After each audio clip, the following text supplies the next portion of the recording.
नमस्कार, पर्दाफाश देख रहे हैं आप। मैं हूं आपके साथ सोनाली। जिस धरती पर प्रभु श्री राम का जन्म हुआ, जिस धरती पर भगवान कृष्ण ने कई लीलाएं की, वहां अब हिंदुओं को ईसाई बनाने का खेल चल रहा है। यूपी में गरीब हिंदुओं को बड़े पैमाने पर ईसाई धर्म में बदलाया जा रहा है। इसके लिए ईसाई मिशनरी तरह तरह के ढोंग रचते हैं। वो अपने अंदर ईसा मसीह की आत्मा आने का स्वांग भरते हुए गरीब और अनएजुकेटेड लोगों को ईसाई बना रहे हैं। हाल ही में उत्तर प्रदेश के मुख्यमंत्री योगी आदित्यनाथ ने क्रिसमस पर धर्मांतरण को लेकर सख्त वार्निंग दी थी। उनका यह बयान काफी चर्चाओं में था, लेकिन ढीठ धर्म के ठेकेदार कहां मानने वाले थे। इसी बीच रामपुर से बड़ी खबर सामने आई। यहाँ हिंदुओं को प्रलोभन देकर ईसाई मिशनरी उनका धर्म परिवर्तन कराने का पूरा रैकेट चला रहे थे। ऐसे में सवाल ये खड़ा होता है कि क्या इन लोगों को कानून और सरकार का जरा सा भी डर नहीं, या ये ईसाई मिशनरीज धर्म के नाम पर अंधे हो गए हैं? तो आज पर्दाफाश करेंगे ईसाई मिशनरीज का, जो हिंदुओं को कभी पैसे, कभी नौकरी, कभी अनाज का लालच देकर उनको क्रिश्चियनिटी में कन्वर्ट कर रहे हैं। और ये कन्वर्जन का पूरा खेल सिर्फ यूपी तक नहीं बल्कि पूरे देश में चल रहा है। चाहे वो मध्य प्रदेश हो या फिर पंजाब, हर जगह ईसाई मिशनरीज हिंदुओं को बड़ी तादाद में कन्वर्ट करा रहे हैं। उत्तर प्रदेश में रामपुर में क्रिसमस डे पर धर्म परिवर्तन करने के लिए प्रेरित करने का एक मामला सामने आया, जिसमें रामपुर निवासी एक पादरी पौलुस मसीह का नाम सामने आया, जहां पर पादरी पर गांव में माइनॉरिटीज को गुमराह कर प्रलोभन देकर धर्मांतरण कराने की कोशिश कराने का आरोप है। वो इसके लिए लोगों को लालच देता था। जानकारी के अनुसार रामपुर के थाना पटवाई क्षेत्र का ये पूरा मामला है।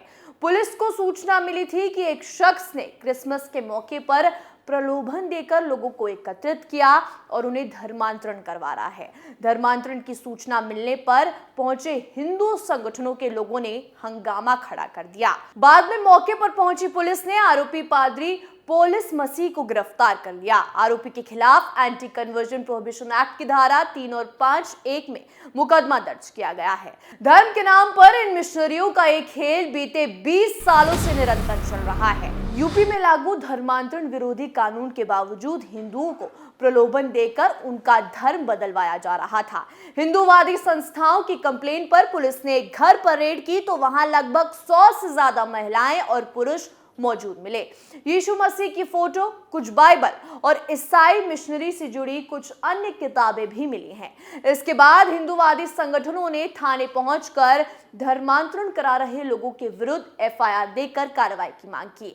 वहीं पुलिस मामले की पड़ताल में जुट गई है। इतने कड़े कानून के बाद भी, सीएम योगी के वार्निंग्स के बाद भी न जाने ये धंधा कैसे चल रहा है। इसी बीच उत्तर प्रदेश के मुख्यमंत्री योगी आदित्यनाथ ने पुलिस और प्रशासन को सूबे में शांति व्यवस्था सुनिश्चित करने के निर्देश दिए। साथ ही धर्मांतरण पर सख्त हिदायत दी थी। सीएम योगी ने कहा था कि सभी धर्मगुरुओं के साथ वार्तालाप स्थापित करते हुए क्रिसमस का पर्व शांतिपूर्वक माहौल में मनाने की व्यवस्था की जाए। क्रिसमस पर कहीं भी धर्मांतरण की घटना न हो पाए, इस बात को खास तौर पर सुनिश्चित किया जाए। सीएम योगी आदित्यनाथ ने धार्मिक स्थलों पर दोबारा लाउडस्पीकर लगाए जाने के मामले पर भी हिदायत दी है, लेकिन ईसाई मिशनरीज को ये बात कतई समझ नहीं आ रही है। ईसाई मिशनरीज अपने काले धंधे को छुपाने के लिए अलग तरह की चाल चल रहे हैं। भले वो चर्च में बलात्कार करें या धर्मांतरण करवाए या बच्चों की बिक्री कर दे या मानव तस्करी करे, लेकिन मीडिया ना ये बात दिखाएगा ना कुछ बताएगा। ईसाई मिशनरीज अंग्रेजों के साथ भारत में जब से आई थी, तब से हिंदुओं का धर्मांतरण कराना, हिंदुओं को लूटना, बलात्कार करना और मानव तस्करी जैसे कामों में ये मिशनरीज लिप्त है। मिशनरियों का कोई काले कारनामों पर बात करे तो इनका पूरा संगठन रोने लग जाता है कि भारत में हम खतरे में हैं, और इनकी तरफ से चलाई जा रही मीडिया भी चिल्लाना शुरू कर देती है। यूपी ही नहीं बल्कि अलग अलग जगहों पर धर्मांतरण के चौंकाने वाले मामले सामने आए हैं। झारखंड की राजधानी रांची में निर्मल हृदय नाम का ईसाई मिशनरी है, जहां पर पिछले दिनों पुलिस ने ईसाई मिशनरीज के लोगों को बच्चों को बेचने के जुर्म में गिरफ्तार किया। इसी एक मिशनरी से 280 बच्चे गायब हैं औसतन एक बच्चे को 1,50,000 रुपए में बेचा गया। इस मिशनरी में कई बच्चों का जन्म हुआ, जिसमें 280 बच्चे गायब कर दिए गए। अब इस मामले में बड़े खुलासे हो रहे हैं। जिन बच्चों को गायब किया गया, ये सभी बच्चे उन माताओं के हैं जो कि इसी ईसाई मिशनरी में रहती थी। ये मिशनरियां अनाथालय, अस्पताल इत्यादि चलाते हैं। अपने अनाथालय की नाबालिग लड़कियों को मिशनरियों ने रेप कर प्रेग्नेंट कर दिया। उनके जो बच्चे जन्मे, उनकी तस्करी कर पैसा बनाया। ये है इन मिशनरियों का असली धंधा। मिशनरियां अनाथालय, वृद्ध आश्रम के नाम पर अनाथालय की नाबालिग बच्चियों का रेप कर प्रेग्नेंट करना और उनके बच्चे बेचकर पैसा बनाना। इसके अलावा वृद्ध आश्रम में जो वृद्ध रहते हैं, उनके अंगों की तस्करी करना।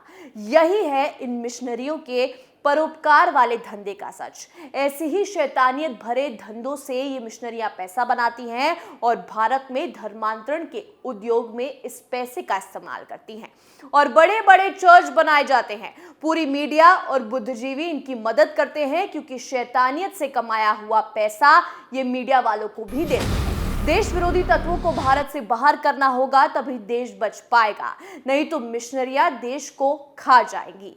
सभी हिंदुस्तानियों को इनके खिलाफ आवाज उठानी चाहिए। यूपी के कानपुर में भी ये धंधा तेजी से फला फूला और ईसाई मिशनरीज का गंदा खेल का टारगेट था कि कानपुर में हर 10 कदम पर ईसाई धर्मांतरण होना चाहिए।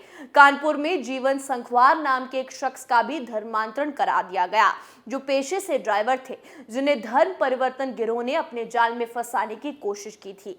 जीवन संखवार नाम के शख्स ने ही बताया कि शादी, पैसा और वो सब कुछ देने का झांसा दिया जाता है, जिनसे हर मजबूर और मजलूम इंसान महरूम है। जीवन ऐसे इकलौते शख्स नहीं है जिन्हें ईसाई मिशनरी ने टारगेट किया। इसी इलाके में रहने वाले यीशु अवस्थी को भी उन पादरियों ने जाल में फंसाने की कोशिश की, जो खुद धर्म बदलकर पहले ईसाई बने और जब जबरिया धन परिवर्तन के धंधे में जुट गए। आलम यह है कि कानपुर के इस इलाके में घर घर चर्च में तब्दील हो चुका है। आरोप है कि प्रकाश सोनारे और उसकी पत्नी पादरी का काम करते हैं, जबकि राजेश संखवार उनके एजेंट के तौर पर गरीब हिंदुओं को बरगलाते हैं। धोखे से धर्मांतरण का एहसास हुआ तो यीशु अवस्थी ने आरोपियों के खिलाफ थाने में शिकायत दर्ज कराई। ऐसे में योगी आदित्यनाथ के राज में कानून के डंडे का जब डर सताया तो सारे आरोपी चर्च पर ताला बंद कर फरार हो गए।